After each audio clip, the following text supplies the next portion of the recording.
magkakabit po tayo ng roller leaf Sopra. Kinabit namin po sa Triton 2024. Try din po natin.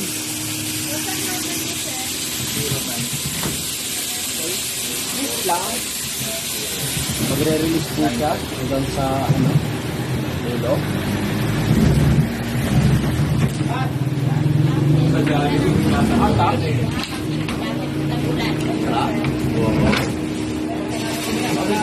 Tingnan natin yung lock. So ito po yung lock ng version 3.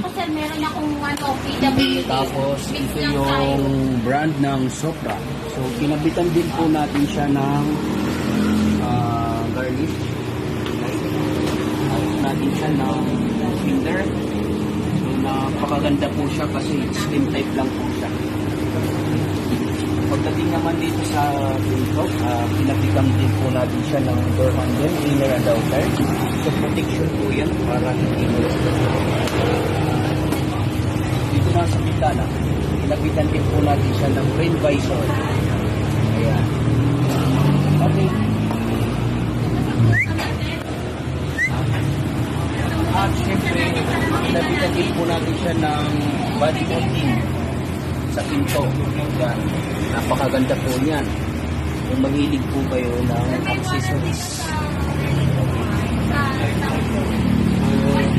Ito naman yung fender sa harapan. Tingnan natin. Yan. So,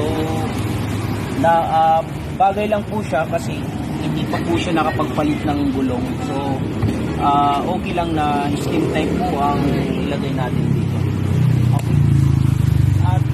Din po natin siya ng garnish cover headlight. Ayan.